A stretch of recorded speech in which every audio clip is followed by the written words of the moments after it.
open your SST book lesson number 12, our mineral resources, page number 67. In this lesson we are going to learn about our mineral resources. इस lesson में हम किसके बारे में सीखेंगे? हमारे mineral resources के बारे में. So let's start the lesson. First topic is minerals. Minerals are substances occurring naturally deep inside the earth. Minerals क्या होते हैं? वो सब्सटेंस होते हैं जो अर्थ के अंदर नेचुरली अकर होते हैं, मतलब नेचुरली बनते हैं. उनको हम ह्यूमन बीइंग्स ने जाकर के नहीं बनाया है, अपने आप बने हैं. ठीक है. All the rocks on the earth have minerals in them. जितने भी अर्थ पे रॉक्स आप देखते हैं ना, उन सभी में मिनरल्स होते हैं.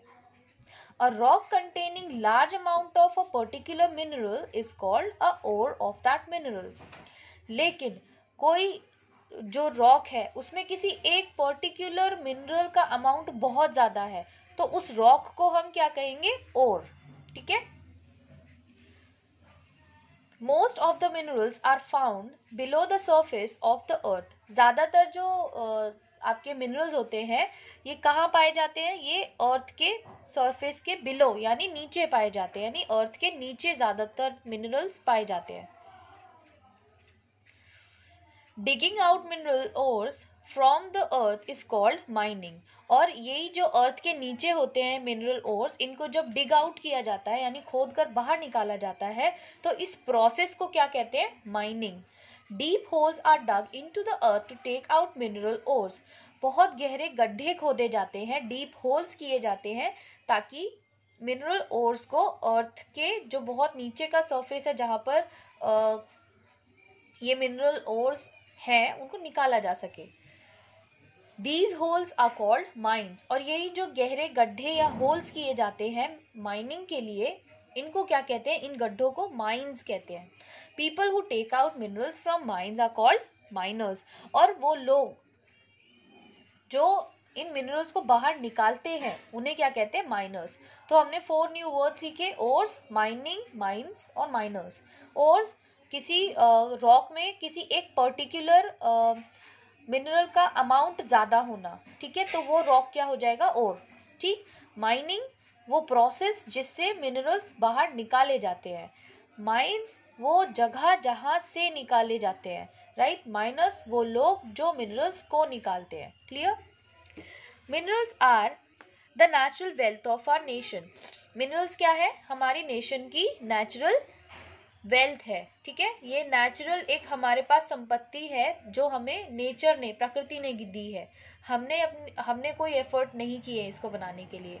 अ country's progress depends on minerals. किसी भी कंट्री की जो प्रोग्रेस होती है वो उस कंट्री में कितने वेरियस काइंड ऑफ मिनरल्स है या कितना अमाउंट ऑफ मिनरल है किसी एक पर्टिकुलर मिनरल का, उस पर डिपेंड करती है. ठीक है. Minerals can be divided into 2 groups. Minerals को 2 ग्रुप्स में डिवाइड किया जा सकता है. First one is metallic and second is non metallic. Metallic minerals contain metals which have a lustre in them. जो मेटालिक मिनरल्स होते हैं, 2 टाइप के मिनरल्स होते हैं, मेटालिक एंड नॉन मेटालिक. जो मेटालिक होते हैं उनमें अपना एक लस्टर होता है. लस्टर मीन्स उनमें अपनी एक चमक होती है, अपनी एक शाइन होती है. For example bauxite, iron, copper, gold, silver are metallic minerals. ये क्या है? ये ऐसे मिनरल्स है जो चमकते हैं. गोल्ड चमकता है, सिल्वर चमकता है, कॉपर में भी अपनी लस्टर शाइन होती है. राइट. तो ये मिनरल या ऐसे मिनरल जिनकी अपना खुद का चमक या लस्टर होता है वो मेटालिक मिनरल होते हैं. और इसका जस्ट ऑपोजिट क्या होगा? Non metallic. Non metallic minerals are those that do not contain metals. देखो, शाइन कब होती है? जब उनमें मेटल होता है. ठीक है. ये सारे मेटल्स ही थे, मेटल्स में ही चमक होती है. तो नॉन मेटालिक क्या होंगे? जिनमें मेटल नहीं होगा. Limestone, salt, coal, petroleum and diamond are non metallic minerals.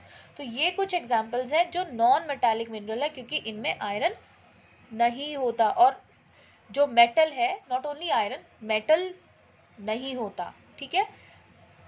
अब आप कहेंगे मैम डायमंड में तो लस्टर होता है, डायमंड तो चमकता है. तो डायमंड जो आप देखते हैं ना, जो आपने मूवीज में या आपकी ज्वेलरी होगी उनमें देखा होगा या फोटोज में देखा होगा, एक्चुअल में जो जब माइनिंग करके जो डायमंड निकाला जाता है वो वैसा नहीं दिखता है. उसको प्रोसेस किया जाता है, उसको पॉलिश किया जाता है, उसको कार्व किया जाता है, उसके बाद जाके वो एक डायमंड बनकर निकलता है. ठीक है.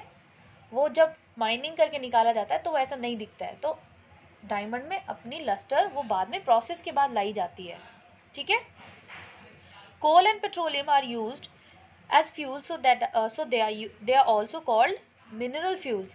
अब इनमें भी जो कोल एंड पेट्रोलियम है, नॉन मेटालिक मिनरल, ये क्या है, फ्यूल की तरह यूज किए जाते हैं, इसलिए इनको क्या कहा जाता है, मिनरल फ्यूल्स भी कहा जाता है, ठीक है। Fortunately our country is very rich in mineral resources like coal, iron ore, copper, limestone and bauxite. हमारी कंट्री में फॉर्चुनेटली कुछ ऐसे मिनरल्स हैं जो अच्छे अमाउंट में हैं, जैसे कोल या आप कोयला कह लीजिए, आयरन ओर, ठीक है, जिससे आयरन बाद में निकाला जाता है, बनाया जाता है, कॉपर एंड लाइमस्टोन, चूना पत्थर आप कह लीजिए, ठीक है, बॉक्साइट, ठीक है। ये कुछ ऐसे मिनरल्स हैं जो इंडिया में अच्छे अमाउंट में अवेलेबल है, ठीक है।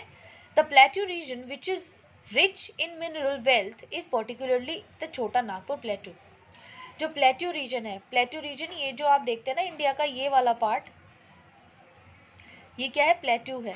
उसमें भी जो छोटा नागपुर प्लेट्यू है, कुछ इस साइड पे पड़ता है आपका छोटा नागपुर प्लेट्यू। जो छोटा नागपुर प्लेट्यू है वहाँ पर सबसे ज़्यादा मिनरल्स पाए जाते हैं पूरे कंट्री का। अगर आप देखें मिनरल्स कहाँ पर मिलते हैं, तो छोटा नागपुर प्लेट्यू में सबसे ज़्यादा। Some of the important metallic minerals are, अभी तक हमने रीड किया मिनरल्स होते क्या है, कितने टाइप के होते हैं, राइट। नेक्स्ट जो हम इस चैप्टर में रीड करेंगे वो मेटालिक मिनरल्स, एक एक मेटालिक मिनरल के बारे में हम डिटेल से रीड करेंगे, ओके। सो वो हम करेंगे नेक्स्ट वीडियो क्लास में। यहाँ तक आपको अगर कोई डाउट है तो आप मुझसे मैसेज या कॉल के थ्रू पूछ सकते हैं।